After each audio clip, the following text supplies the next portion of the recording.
everyone who is watching us here.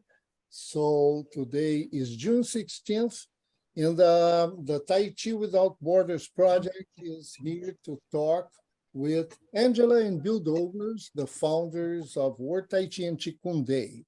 We have already talked last year, focusing on the World Tai Chi Day project, and we'll talk a bit about the World Tai Chi Day too, but also we would like to focus on this project in which Bill and Angela are integrating and fostering, and which is the Global Transformation Project, Consciousness Project.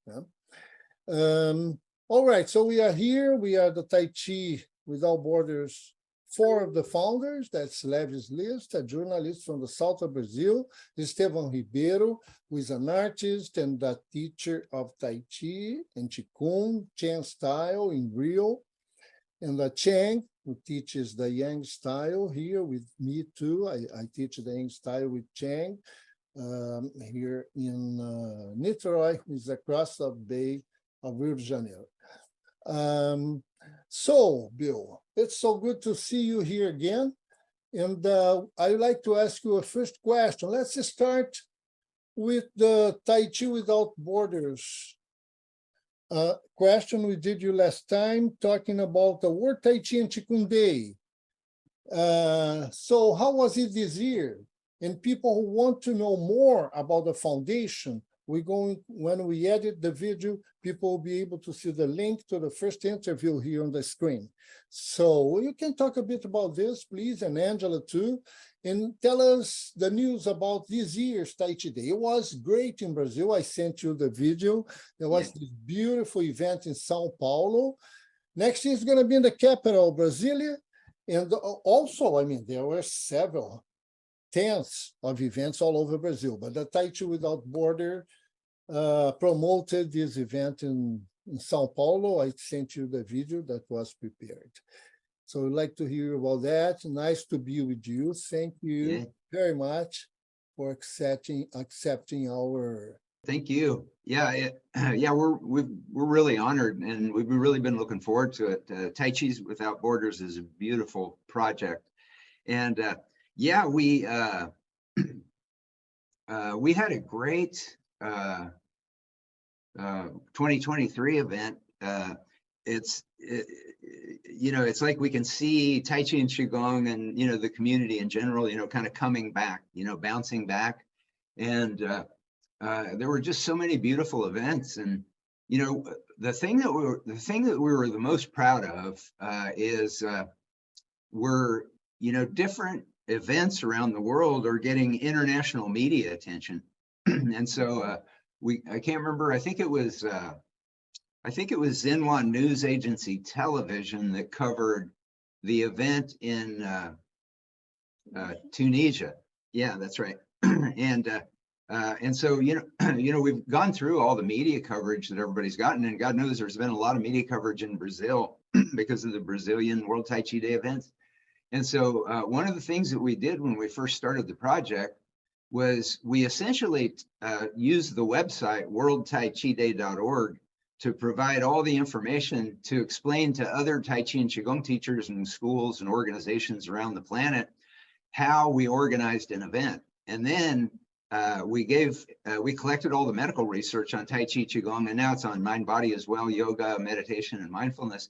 And so at worldtaichiday.org, we have under Tai Chi and Qigong, we have a medical research library. And so teachers and schools all over the planet can go get that medical research. And then we also taught groups how to contact media, how to contact local and national and international media.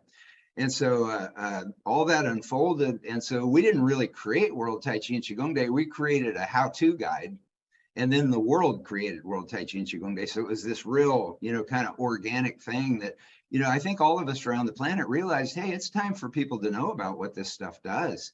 And so it was so exciting. And then we had a really kind of synchronistic thing happen as well, because, now we're moving into the Global Transformation Project to get mind-body education into public education around the planet.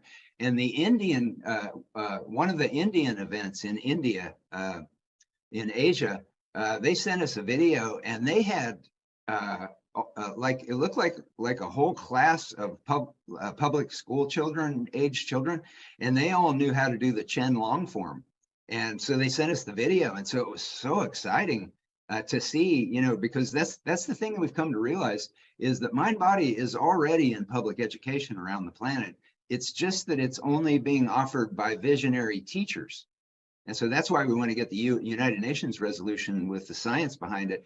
And then that way, educators around the planet who already know the value of this stuff will find it much easier to get it into public education. So I'm really interested in talking to you more in the program about the project that you mentioned off camera before about what you guys are doing. So Yes. So let's hear Levis and Stephen Chang. If you want to ask questions too.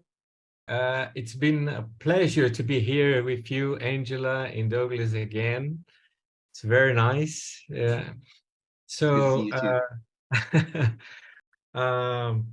Bill, at our last meeting, you said that you participate in Doctors Without Borders, yeah, and you with Angela, you two founded World Tai Chi and Qigong Day, as Marcus said. So among other marvelous things for the benefit of others. So my question is just about this project, Global Transformation Project of yours. Né?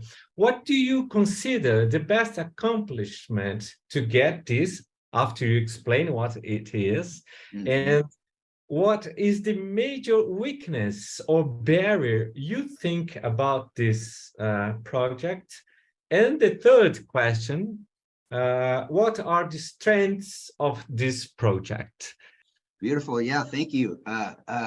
So what happened, as I was explaining off camera earlier, what happened was we spent about 40 years creating, we didn't know what we were creating at the time. We just started collecting all the we were trying to scientifically understand what we were going through in our lives when we started practicing Tai Chi and Qigong and yoga and meditation.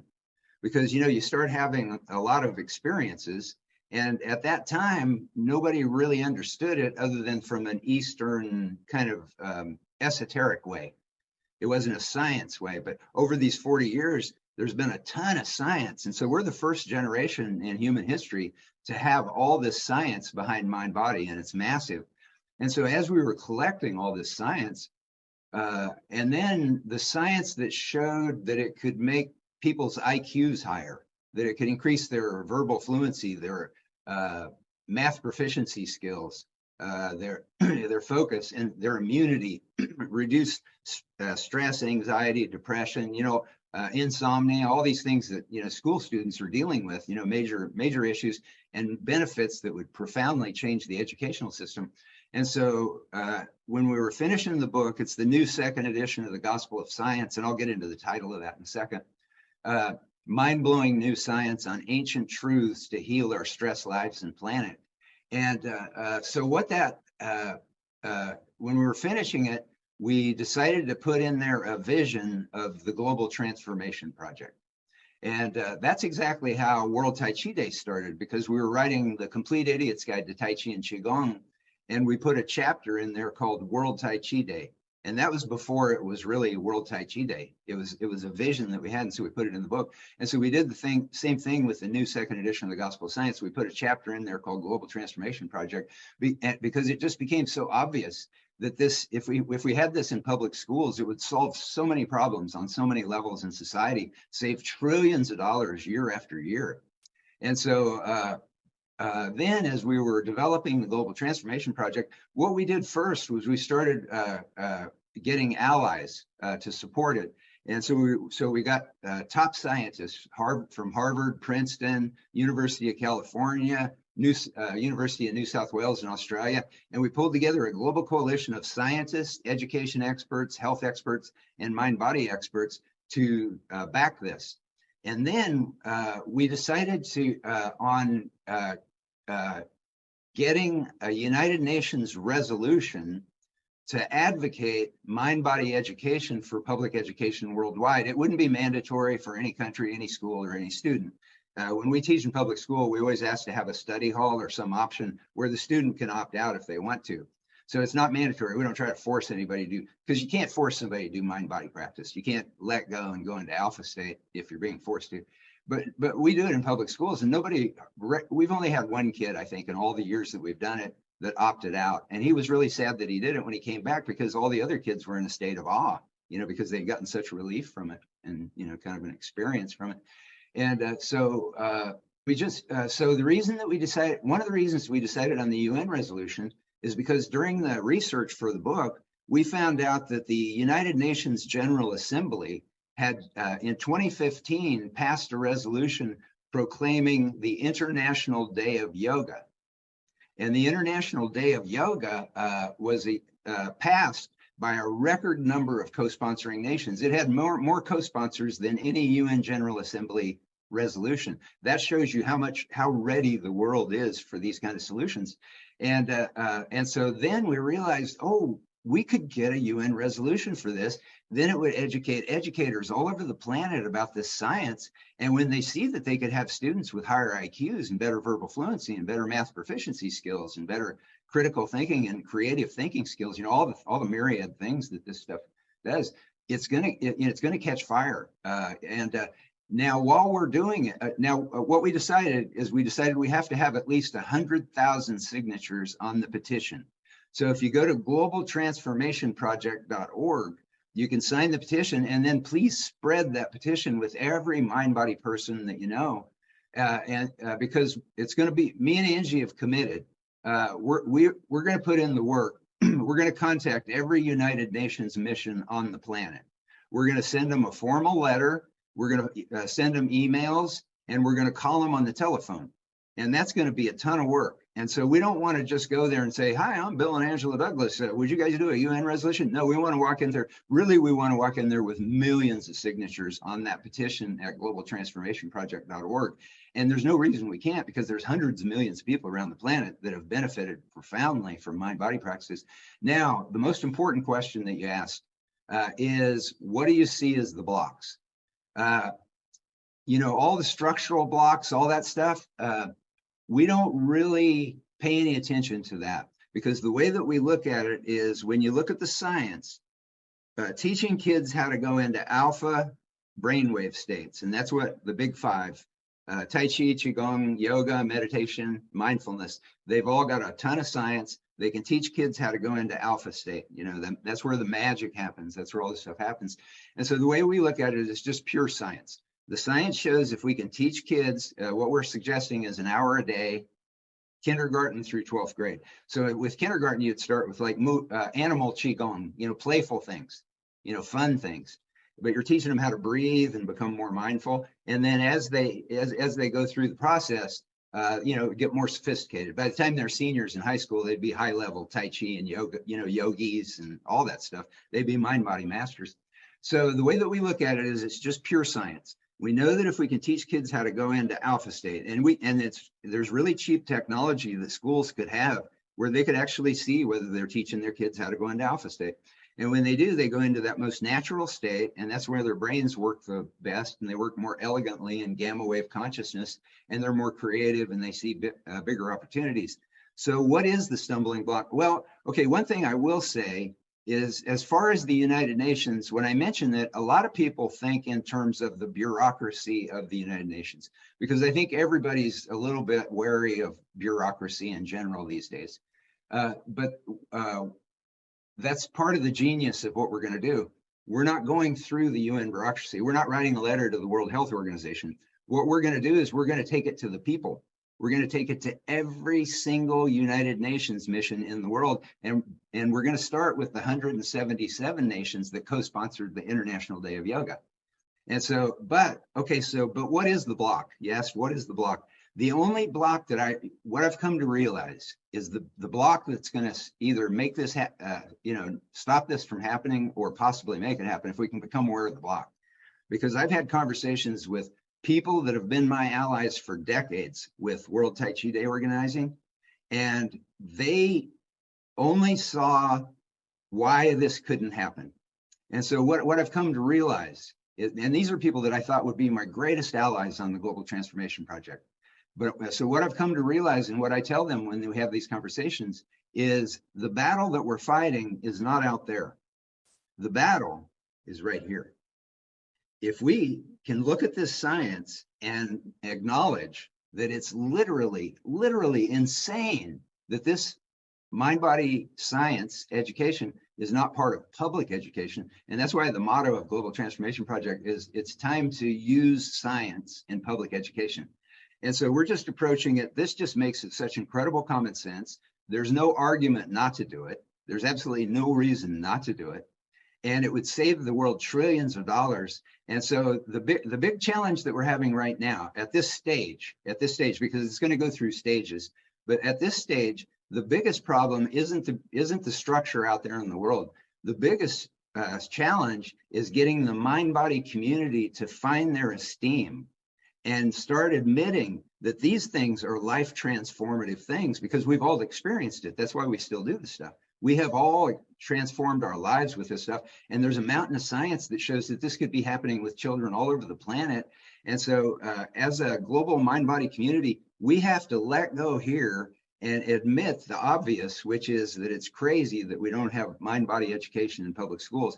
And then once the mind-body community catches the fire of this reality and then starts spreading this, we could have millions of signatures to go to the United Nations mission, and we could change the future of humanity. The benefits of this would be passed down to future generations for the rest of humanity. That's right. Beautiful. Yes. We have, and then when you get in, and then Marcus, when you were mentioning earlier, I'll give it over to you in a second, but you were mentioning earlier the global implications of this. When you look at that science, and that is a whole other, mega level excitement when you start to look at that because science. we're talking about neuroscience lab at my university, the Federal University of Rio de Janeiro, is considering the project in which we can measure brainwave patterns before doing a TaiJi session, for example, a Qigong session, and then measure again. And we know that, as you said, there's a pattern nowadays. We have been much exposed to screens and to so many things that we have a pattern of delta waves. Delta waves are necessary, but are waves with too many peaks all the time. We can have a pattern of delta waves, because then we sometimes need to react very quickly and everything. But when they dominate, this is so bad for human health, mental and physical health, associated, for example, with AVCs. So these practices, they enhance the transformation of delta waves in alpha waves, which are alpha with less peaks, but high amplitude, as ocean waves, waves which allow us to go deeper. In the this can be demonstrated scientifically. We that practice Tai Chi Qigong for so many decades, we know about that when you want to feel, but it's good to have this proven, and we're gonna do some work showing this. And we're the first generation. We're the first generation that has had all this science. It's possible to, and sometimes, it's like when I talk about the new second edition of the Gospel of Science with, some of the mind-body people that I've been working with for decades, I'll tell them about it, and tell them how excited I am about the Global Transformation Project. And they act like they already know all this science, but they don't. Because I was right in the middle of all this science, and until I started digging and finding out what it was out there, and the implications of this are massive, because you were talking about the brain waves, and one of the things that they found is that when people meditate, when people go into alpha state on a regular basis, they start to also have more when they're in their normal waking lives. They also have to have more gamma wave consciousness, and the gamma wave consciousness, I call it quantum consciousness. I know about that. Yeah, because you're letting go of the linear consciousness, and then you're experiencing things from multi dimensions. And Einstein said, as far as like the problems the world's dealing with right now, healthcare crisis, all the different social things, Einstein said you cannot solve a problem with the same consciousness that created it. So this Global Transformation Project has an opportunity to change the consciousness of the entire planet. Yes, and also because waves are physical phenomena. You know, it's not mystical. Like when you generate the human psychosphere, you know, like the waves in the ocean, they reverberate and they can transform waves which are more nervous in the ocean, but also inside our brains. These waves, when you do a good Tai Chi session, which people really go to this state that you have called so beautiful in your book, like a coherence state. I like to hear a little bit more about the coherence, but then you know that you transform, and also this reverberate outside in the society, as some Princeton studies have showed, right? So relation about when you have more people in the mind, body education increasing, then you see criminal rates falling down, right? So it's because waves, they go outside of us. And of course, the physical phenomena. So we have such a powerful tool in our hands. And as you say, the mind-body people should really be conscious, aware of this power and how necessary it is nowadays. Sometimes I feel with this urgency sense that if we don't do this, you know about the midnight clock, which was created by Chomsky, other scientists, like just a word, if I may. Yes.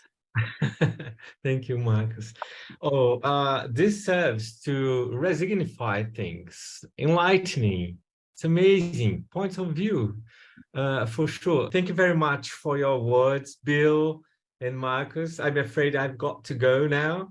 It was a pleasure to meet you both again. You too. Angela and Bill, I wish you much success in this project. Yeah. Oh, thank you. Okay. Yeah, well, please spread the word, globaltransformationproject.org. For sure. I'm doing that, actually. Okay, bye, everyone. Bye, guys. Bye, Marcus, Shang, Estevam. Before you move on, I'd like to address what you were talking about with the coherence. So the coherence. Yeah, when we go into alpha wave consciousness, it creates this coherence. And part of it is now with HeartMath Institute, we had the HeartMath Institute research director, and he talked about the significance of heart-centered consciousness. And what I've come to realize is that when we practice mindful practices like Tai Chi and Qigong and yoga, that we go into heart-centered consciousness, because what we do is we start to go into a feeling state as opposed to a thinking state. You know what I mean? So when you're feeling the flow of Tai Chi or relaxing into yoga postures or whatever, you're going into that consciousness where you're feeling instead of intellectually thinking. And so you get that feeling of wu wei, the flow, song, letting go. And so, these help take us into alpha state. And so the alpha state is that magic state where we go into coherence. Now, what's really exciting is the TM Foundation started doing research many years ago. Their first big project was in 1993 in Washington, D.C. And what they based this on was that when they first were able to supercool helium, to take helium into that super coherent state, it was a big breakthrough in chemical biology or chemical science. And anyway, what they found was that if they, when they started freezing it, they had to bring it down to absolute zero. And when they started freezing it, when just 1% of the container of helium went into what they called hypercoherence, it lost its chaotic behavior and went into a hypercoherence, like an alignment. When just 1% of that container of helium went into hypercoherence, all of a sudden the whole 100% went into hypercoherence. And so the TM Foundation, the Maharishi his physics was what his education was in before he formed the Transcendental Meditation Foundation. And so that was what led them to try to discover what would happen if they brought 1% of a city's population of high-level meditators, the equivalent of 1% of the city, and to see whether that same hypercoherence would happen with consciousness, because the world's fractal and self-replicating, And so they did that in Washington, D.C. And the police chief, he was giggling and laughing. He didn't think they'd be able to do it, but they did cooperate. The police department did cooperate, and there was a couple of universities involved. And all this is in the new second edition of the Gospel of Science. And so they brought in 1% of high-level meditators during the high crime season. I think it was July or August. And what was interesting, they said that they would bring it down 20%, but they ended up bringing it down 23%, violent crime rates in Washington, D.C. at that time. And what was interesting was that as the number of high-level meditators increased in the city, because they didn't all come in at once, they came in incrementally. And as they arrived and added to that 1%, the violent crime rates went down in correlation. So that was, and then they did a larger study later of 48 cities, and all 48 of these cities had lower violent crime rates than the control cities that didn't have the 1% meditators, and the effect lasted for 5 years afterwards. And so, if by getting this United Nations, now the other thing about the UN resolution, while we launch this campaign to try to get petition signers on the petition, we're also educating masses of people about this. I try to do as many interviews as I can, and anybody who goes to the website gets to know the science of this. So we're changing things even without the UN resolution. It gives us a rallying cry to start to do mass education.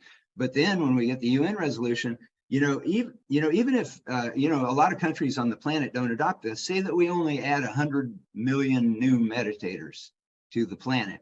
When we get this into public, get this resolution, with this 1% reality that we know of bringing people into 1% into coherence creates coherence for the whole planet. We're talking about global transformation just from adding that 100 million kids to going into alpha state. And one of the things that propelled us, it was all such a wave that pushed us to this point of where we are, was when we found out from the past Princeton University Engineering and Anomalies Research Laboratory research director, Dr. Robert Nelson. We found out they had looked at World Tai Chi Day. They started looking at these kind of coherence creating events. So the World Tai Chi Day was one of the first ones they looked at. And what they found was that during the 24-hour period of World Tai Chi Day that year that they looked at it, we had increased coherence for global consciousness for the entire planet. And we have the data chart. It's in the book. It's in the new second edition of Gospel Science. But you'll also see in there their data chart for the International Day of Yoga and also the International Day of Peace meditation. And all these change global consciousness. And these were, it was 2007 that they measured, that they were looking at World Tai Chi Day. And at that time, I would be surprised if we had more than tens of thousands of people, maybe at the most, around the planet. That is way less than 1% of the Earth's population. And we added coherence to the global consciousness. Just those few tens of thousands of us around the planet who came together with this motto of one world, one breath, came together in that spirit of connection. And so did the yoga people with World Yoga Day, and so did the peace meditation people with World Peace Day. And so just imagine the possibilities of expanding this through public education to alter the future of human consciousness in nothing but profoundly positive and beneficial ways. Yeah, that's a great project, and we are happy to be able to help spread it. Maybe Angela would like to say something on this subject. Well, I agree with everything that Bill says, and I think, like he says, if anybody that would look at the Global Transformation Project or read the Gospel of Science, and they will see the truth and facts about it, and how it helps everybody with their mind, their health, basically, Tai Chi Qigong. If you're into Tai Chi Qigong and yoga and other mind-body endeavors, how it you. And if we could introduce it to public school to children at a young age, imagine the benefits it gets out of it through the children, through the whole world, to every country. And I felt that if that makes sense to you, I don't see why anybody will stop there and says, oh no, I couldn't sign it. Yeah. And if that makes sense to you, the only reason you could excuse yourself for not doing that is the little block right here. And or you say, oh, I'll do it later, or I don't know, I'll just wait, So you give yourself the reasons why not. Mhm.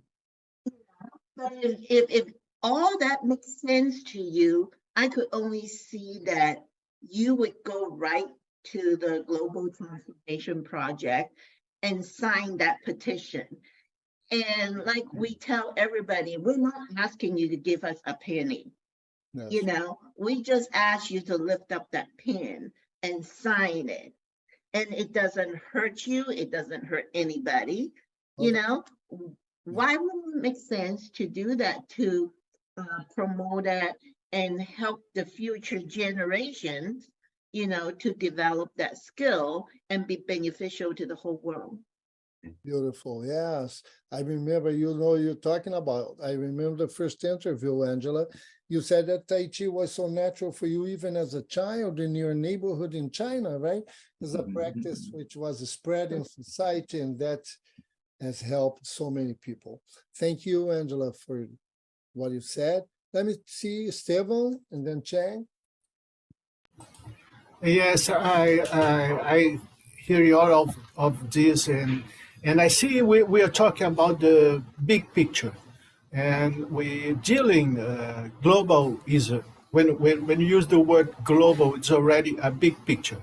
So it's a big thing. Many people involved, many countries, and I like as an artist, I believe the collective depends on individual. So and in the art therapy or in the art education, I'm a art teacher. So art education is already in many schools. It's here in Brazil, I imagine, many countries as well, as a tool to the children to find their authenticity among all the information they get from the science, from history, from geography, etc., etc., etc. But the authenticity, and this sometimes is difficult for people who are learning yoga or learning Tai Chi, as these are other countries' cultural stuff.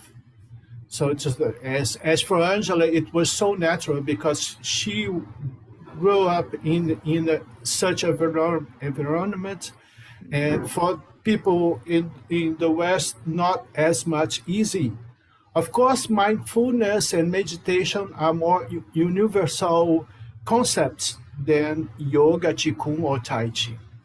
I wonder, you both as individuals, how do you think we can cross this border, or at least show to the children how to cross this border using Tai Chi? Or this is our specialty. We are not yoga teachers, but as Tai Chi is our main art, Yeah. and I always, in my case with my students, I always worry about I'm not just copying formula from another country, another culture, to find myself, because this is quite impossible. I can use this too, but in art, we always said that you need to be yourself. You need to express yourself as you are, because this is the moment where you're really relaxing. Out of this, when you try to copy something, when you try to be something, you try to compare it, you get out of these alpha waves, and go to the other delta waves. I'm fighting, I am struggling. So it just I wonder, in the individual, for Angela already put herself very nicely. For her, is very authentic. But for us, and maybe for Chang as well, but for us as Westerners, you, Bill, I would like to ask you, as an individual, how do you deal in authenticity as Bill Douglas, where I found the Tai Chi gets me better. So just get it better. But how can you pass this to be a universal thing, a thing that doesn't belong to China, that doesn't belong to India, that it's really a global belonging, and more than that, an individual experience of authenticity. Well, Sorry for my English. Oh no, it's beautiful. Yeah, I wish I could answer in Portuguese, but yeah, the way that we're approaching it is that just from a scientific perspective, and the science that we have, which has really come over the last 40 years of human history, it's such a incredible amount of overwhelming science that shows that it's just crazy not to be teaching kids how to do this. And one of the things that I tell my friends in the mind-body community is a lot of these scientists put their careers on the line to create this science. Scientists are not rewarded for science that teaches people how to be empowered. Science, more and more, what we're seeing is that the science that is promoted through popular culture is the science that sells products. And so this is, not only will this not sell products, but it's going to cause a lot of industries to actually not make as much money because people are going to be a lot healthier. And so the way that we approach it is just the science. And there's like a Muse brainwave headband sensor that schools could use. They could actually tell if their mind-body program is taking kids into alpha state, because that's the true test of whether it's an effective mind-body course. Whether it's Tai Chi, Qigong, yoga, meditation, or mindfulness. If the kids are learning how to go into alpha state, then you got a successful program. And so, so we that's the approach that we take to get it into public education. And then once it's in public education, then kids all over the planet are going to be having the same experience that Angela had when she was a kid. They're going to be exposed to this, and they're going to think it's the most natural thing in the world. Now, the other thing that we've come to terms with as we've gathered and been immersed in all this science is some amazing facts about mind-body practice and the consciousness. One of them that we discovered in the research for the book was that when we go into alpha state, where all the magic happens, that's about 8 hertz. That's the vibratory rate of the mind when we go into alpha state, about 8 hertz. And that is about the same vibratory rate as the planet Earth. It's 7.83 hertz, I think, is 7.86, something like that. But anyway, so what happens when we go into alpha state is we come home. We come home to the Earth's frequency. Now, if we teach kids how to do an Om meditation, Om, that's 432 hertz. 432 hertz is the background frequency of the universe. So, and then the other thing too is, as we've been doing this, we've been teaching in public schools for a couple of decades now, and working with developmentally disabled kids, a lot of different levels we've explored, and also our own grandchildren. We've been teaching mind-body practices in a real playful way with our grandchildren. And what we started to realize is that really, if we teach children mind-body starting in kindergarten, we're not really going to be teaching them how to go into alpha state, because they're already going into alpha state. Children are very adept at being in that state. But what happens is we acculturate it out of them. We bring them into schools and we tell them to sit still and be quiet. And then all that magic goes away. There's plenty of research on this. Kids learn much faster before they start to go into the process. And so if we gave them an hour of mind-body education where they were playfully breathing and feeling and going into heart-centered and alpha state consciousness, what we would really be doing is we would just be giving them a tool so that they don't lose touch with that magical state that they were so familiar with when they were children. And so it's all very natural and organic. And so that's how we approach it. Yeah, that's why it's important to start when they're young.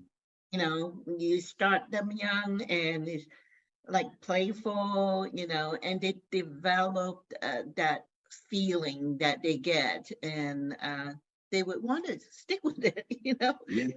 And so as they grow up, they get more and more into the mind body. And I know some mind body teachers, you know, when we were building World Tai Chi Day, you know, I mean, we have our pulse on Tai Chi and Qigong and mind body teachers around the planet because that's what we do. We're Tai Chi teachers.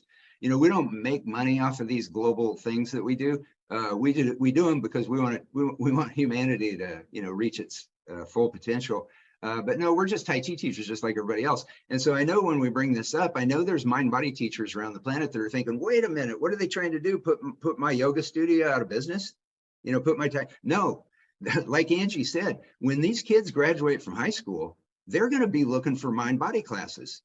All the teachers are going to get way more students. And also, a lot of those teachers around the planet are going to get employed by the public education system. That's what we're advocating. Because, that was another thing I want to mention that you kind of touched on, is that one of the things that World Tai Chi and Qigong Day has shown us is that mind-body teachers are in every city and every country on the planet. Me and Angie, we had no idea about that. We just thought people like in California and China were doing it. You know, we didn't realize the whole planet was doing it. And so that was another thing that brought us to the Global Transformation Project, because we know that mind-body teachers exist in every culture, speaking every language, and they're in cities all over the planet. It's all been put into place. The science has come together. Mind-body has spread all the way around the planet.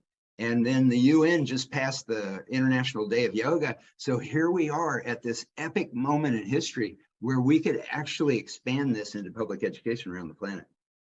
Beautiful. And then it would feel natural to every kid. You know, every Italian kid would think, oh yeah, Tai Chi, yeah, that's what we learn in school. Yeah. Well, you know, they'd probably think Tai Chi was Italian after a while. like Angela said. Esteban would like to comment on Bill's answer. No, it's very nicely answered. It's okay. It's great. I think children, yes, playfully we can get, because children has no borders. Huh? Yeah. This is not, they don't mind if you are Chinese or black or white or no matter what. And then after they teach them these borders, no. Yeah. So I think this is great. Exactly, I totally agree. If we start with children, we have a great chance to make a shift. So, you know, and one of the things that's so kind of exciting and beautiful about this is, you know, even if second grade children, you know, first grade or second grade children start going into alpha state on a massive level, you know, like 100 million more of them, you know, than are doing it now.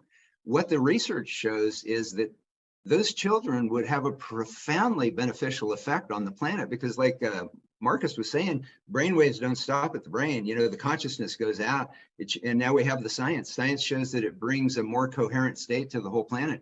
So those second graders would be leading our planet in a way, you know, without any burdens on their shoulders or anything like that. But in a way, those children would be leading our planet out of a lot of the messes that we're in. You know what I mean? As far as the global psyche.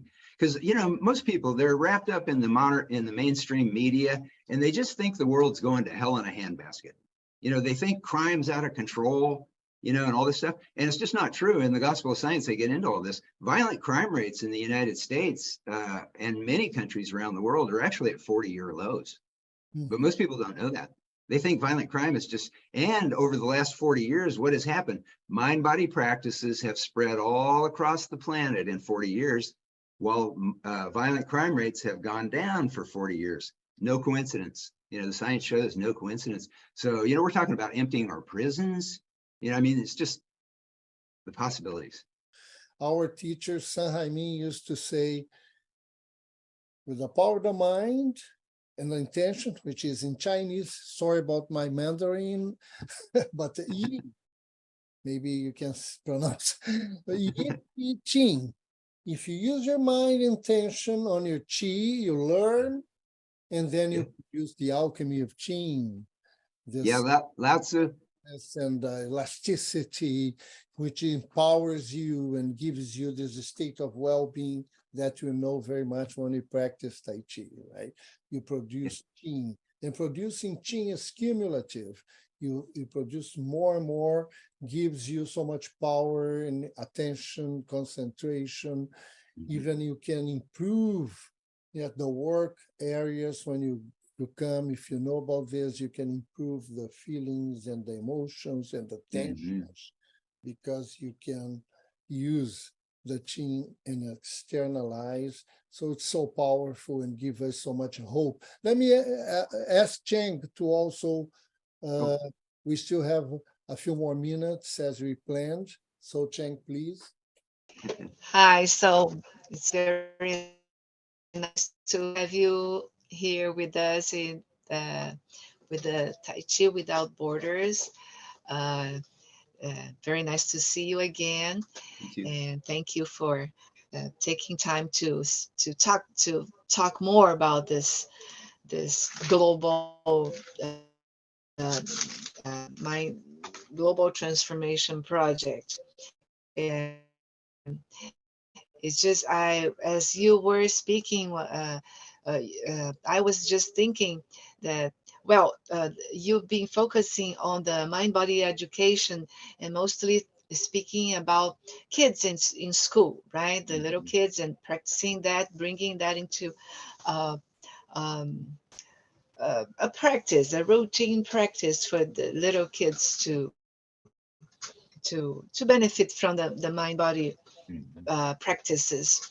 And I was just thinking about the other institutions that might benefit with this movement, this global transformation project, like the prison institutions, because we've heard news in India that when they brought meditation into the prison, and things really helped. It really helped the prisoners there, and to be more accepting of their time there in prison, and bringing more peace of mind for them. And this would probably be a good idea to extend this global transformation project out of the schools, but into other kinds of institutions too, I imagine. It just occurred to me. And another question I just wanted to ask you is, so this project, this movement you have been carrying it on, and we have to congratulate you on this initiative, because we truly believe in everything you say. And so you've been doing this campaign and sign our petition for global transformation project. We want to reach more than 1 million signatures, right? And so we said a minimum of 100,000 minimum. Yeah, minimum, but we hope for millions. Yeah. So how many signatures? Do you have an idea of what are the figures of I don't so exactly. far? Yeah, I don't exactly know where we're at, because we actually had three versions of the petition. We started off with a petition that we didn't have any control over, and we couldn't even access the email addresses, so we couldn't communicate with them. So then we created a different petition. So we've been through 3 generations. We have several thousand, but I'll be perfectly honest with you. I'm at this point, I'm profoundly disappointed at how many we have, because I just thought this thing would catch like a wildfire. Yeah. I wasn't prepared for mind-body people to be the ones that I would have to argue with. I thought mind-body people would be so excited about this. So but me and Angie, we're used to this, because when we organized World Tai Chi Day, it was the same thing. when we first started it, we would talk to people about it and they go, okay, that sounds cool. It sounds crazy. I'm not, you know what I mean? All that stuff that you deal with. But looking back, what got World Tai Chi Day to become a world event was that me and Angie are relentless people. We're relentless people. And if we see something that can really have a big effect for the world, it's like we just live and breathe it. I mean, really, this is our whole lives, right, Angie? I mean, we don't really have a life outside of just bringing this vision into reality, because it's just so incredibly pregnant with potential. Yeah, and as far as the way that we see the Global Transformation Project is a diamond arrow to get this into as many minds as possible around the planet. And the fastest way you can do that is public education. But yes, we see this as an arrow that breaks a membrane. And then once that membrane's broken, then mind body, yes, it will go into prisons and all that. And we've taught in prisons. That's been part of what brought us to this point. And we taught at Folsom Prison, and they had a Tai Chi Cha program there for 2 years before I got there. And what was extremely exciting about that, and that led into the new second edition of the Gospel of Science, and then all this other science on consciousness, and then the Global Consciousness Project out of Princeton, and their data showing World Tai Chi Day changed the world, was that during that 2 years that they had a Tai Chi Cha meditation program at Folsom Prison in California, not only did the behavior rates improve for the people in the Tai Chi Cha program, they improved for the entire prison. So that's the thing. It heals things. But the way that we're looking at it like, how when you do push hands in Tai Chi, when you're doing push hands in Tai Chi, you're kind of dancing with your partner. And then you can feel when your partner kind of tightens or hitches, and then they're vulnerable, and that it would only take a little push to send them reeling, right? When you're doing push hands, you're looking for that little hitch where they resist. Yeah, they don't even know they're resisting, but they resist. And then it's vulnerable. That a big impact can come from a little bitty push. And that's what dawned on us as we were collecting all this science. If we want to have the biggest, fastest impact on global consciousness, public education, that's how you can spread this stuff in a huge way. And then once we spread it, then now one thing that's going to happen is a lot of the people that are in prisons would never be in prison if they were exposed to this in public education. Yes. So we're looking at it like, like in Taoism, it's like, they talk about the 10,000 things. And so, on the planet, people are scurrying around trying to heal the 10,000 sick leaves on the tree. So they're trying to figure out how to fix the healthcare system. They're trying to figure out how to fix, violence and conflict in society and in the world. They're trying to figure out how to make kids smarter. They're trying to figure out how to boost people's immunity. All these different things, all the 10,000 leaves they're out there trying to heal. It's a huge effort. But what we're talking about with the Global Transformation Project UN resolution is watering the roots of the tree with nutrients. Because if you water the roots of the tree, all the 10,000 leaves heal without any effort. So in the Tao Te Ching, it says, in doing nothing, all things are done. In doing nothing, all things are done. And it says, to the mind that's still, the universe surrenders. And so in Taoism, they talk about fixing things without ever having to fix things. It's Wu Wei, finding the effortless way. And so all this, the global transfer, for me and Angie, the Global Transformation Project, the only way that it came about was from 40 years of practicing Tai Chi and learning Wu Wei, the effortless way, because it's not just physical. Yes, a lot of Tai Chi kind of gets off track on that. They think Wu Wei and Song and all that stuff is physical. And it is, of course. You got to let your shoulders and muscles relax, but it's also mental and emotional. And so that constant letting go and trying to tune into the effortless path.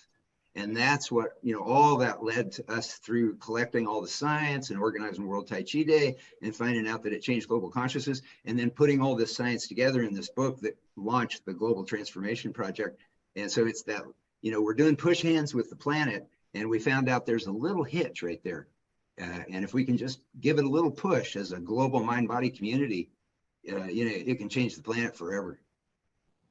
Yeah, we're saying that we're approaching the mind-body community to spread the word, but we are hoping that, you know, further than that, they learn what this is about, and we're hoping that they will share it with their other organizations, social circles, and family or churches, whatever organizations they belong to. Just you know, have it spread that way, and it will ripple effect. It will just grow bigger and bigger. But if we're just limited to just the mind body people, like Bill said, we don't expect mind body people, some of them will give us a hard time, So this is the only way that easier for us to reach out is to the mind body organization that we have contact. They should be our allies. It's crazy.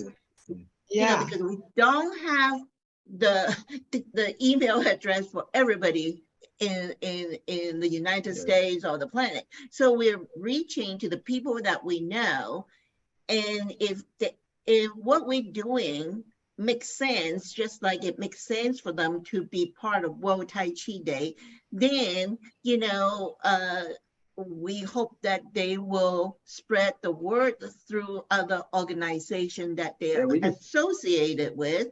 And we just ask people, in their communications and social media to just put, have you signed the petition, www.globaltransformationproject.org. Just that little line at the end of communications. So anytime you send an email to anybody, just have it at the bottom, have you signed the petition?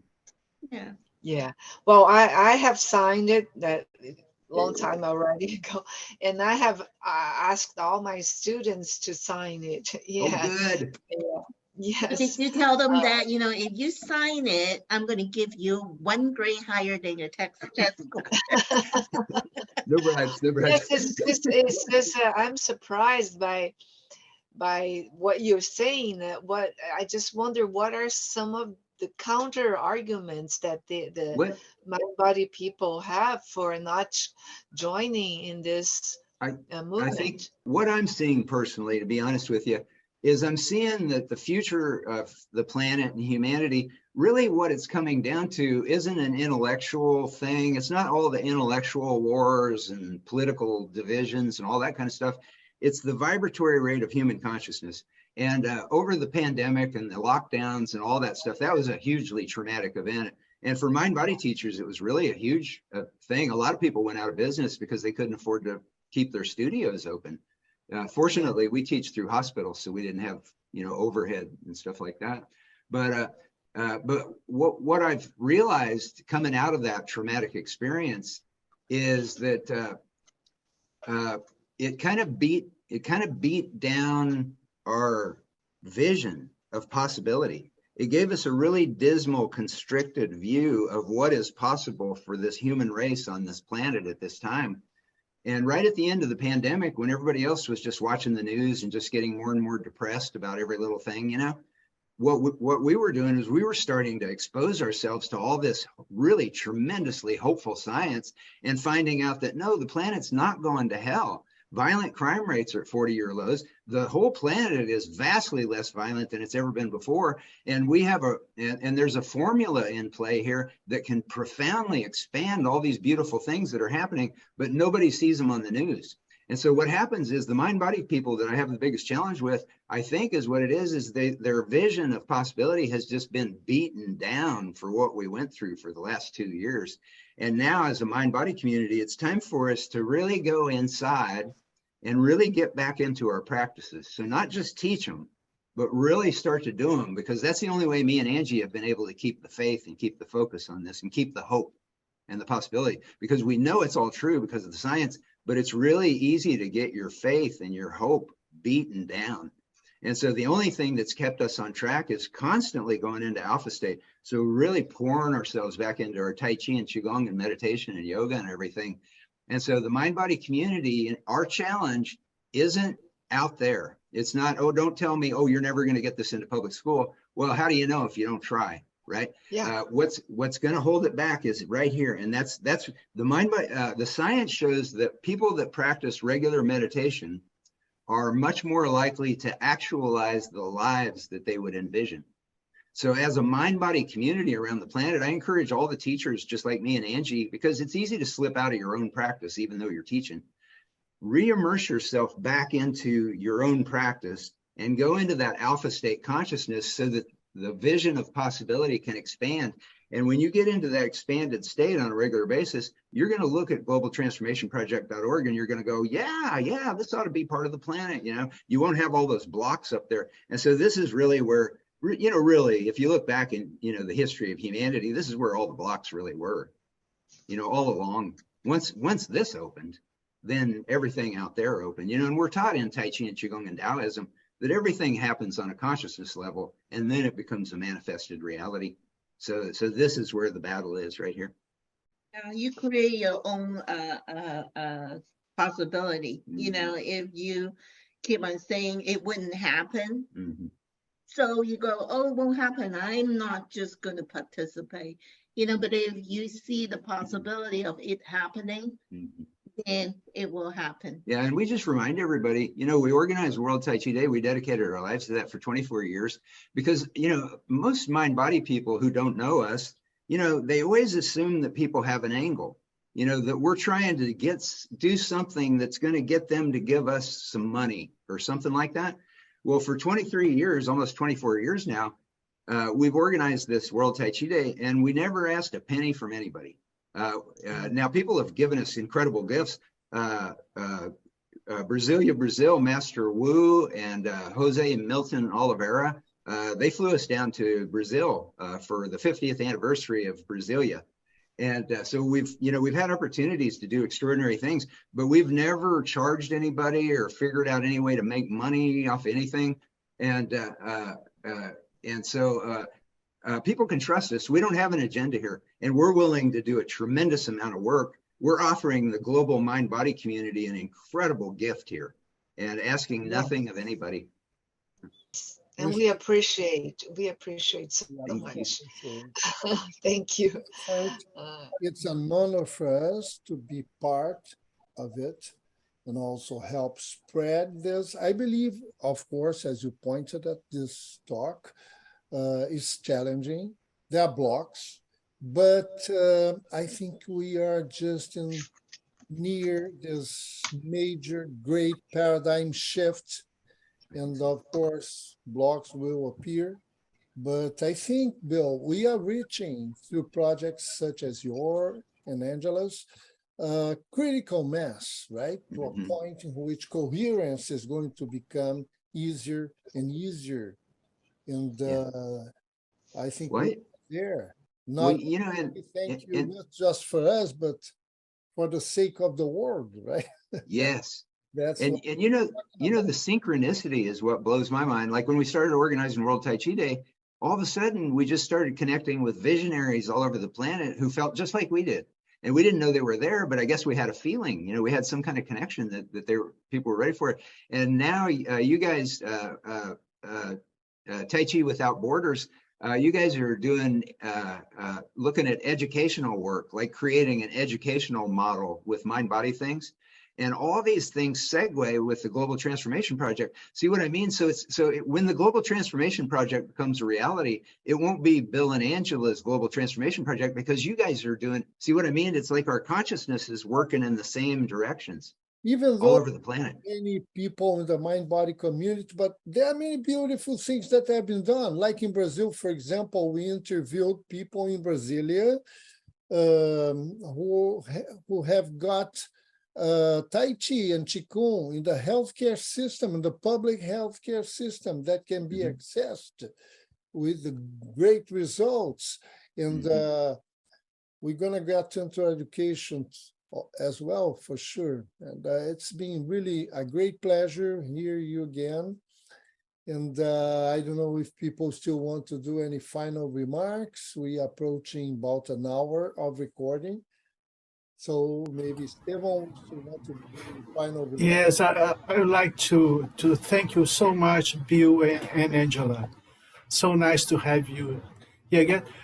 Could we maybe sometimes ask you to meet you again and have some conversation. I have some friends in Switzerland. They have the Living Tao. It's a branch of the Living Tao from Chunliang Huan in United States. I think you heard about it. It's a Living Tao Foundation. So they have this branch in Switzerland, and they and I work with them. Their focus is on the aging people. So it's funny because we're reaching to the children and the elders.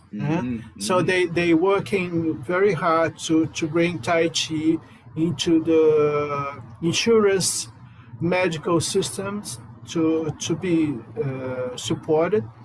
And I'm very happy. And I wonder if we can have in the future a meeting together with the Living Tao people from Switzerland, with you and Angela. I think we have much to exchange. So thank you very much again. Yeah, we would love to do that. And that's another thing that I wanted to mention too, is anybody out there who's connected with any organization or any podcast, any kind of independent media program or anything like that, please feel free to connect us with them, because we're happy to go and present this project in any way, anywhere that we can. And it doesn't matter. And I've done like late night radio programs where people just thought, they didn't know anything about meditation and they just thought the whole thing sounded nuts. And I don't care. I don't mind going anywhere to talk to anybody about all this stuff. And so we're here at everybody's disposal. So please feel free. Connect us with any organization that is doing informational broadcasts, because we want to just spread the word on all this. Yes. So okay. Thank you. I will make it. In the future we'll keep in touch again. Okay. Great. Peng wants to say final remarks. It's okay. Just to, again, thank you for taking your time to talk with us again. It's been over a year, I guess. And we're, like, as Esteban said, we are always open to talk more, to share our experiences, share our views and try to make a better world for all of us through this. Your project, the Global Transformation Project, is certainly something that needs to be spread out. All right, thank you very much. Yeah, thank you. And we're so excited, to be connected with you guys in Brazil, and staying connected with what you're doing with the education system. That could be such a great, addition to the Global Transformation Project website, because we want to use the website as a way to show people things are happening already. It's a proven thing, and so whatever you're doing there, we'll try to help globalize awareness of what you're doing. Yes, thank you. Beautiful, Bill. Thank you very much. We're together. Yeah. Thank you very much, Bill. That was an honor. And this gives us hopes. It was beautiful to hear about what you say, you and Angela. One thing I'd like to add real quick is in regard to the book with all the science in it, the 700-page book, the new second edition of the Gospel of Science, Mind-Blowing Science on Ancient Truths to Heal Our Stress Lives and Planet. So the word gospel, the origins of the word gospel mean the good news. And so this book is the good news of science. And when you look at the science, like you were just saying, Marcus, it gives you this incredibly hopeful vision of possibility for the future of the planet. And in a lot of ways, science is showing that this is already unfolding. This hopeful future is already unfolding, but you're not getting it in the corporate mainstream media, because what media knows is they know that if they can scare us or upset us, then they get more viewers. And that's just the way it works. I get into all this in the new second edition of the Gospel of Science. So don't misinterpret the title of the new second edition of the Gospel of Science. It's a book of science, and it's incredibly hopeful science. And if you read that book, you will have an incredibly hopeful vision of the future, and it'll be so different than the vision that you get from mainstream culture. You open your heart to the experience you have had as a child, and you project that into higher ideas. So beautiful.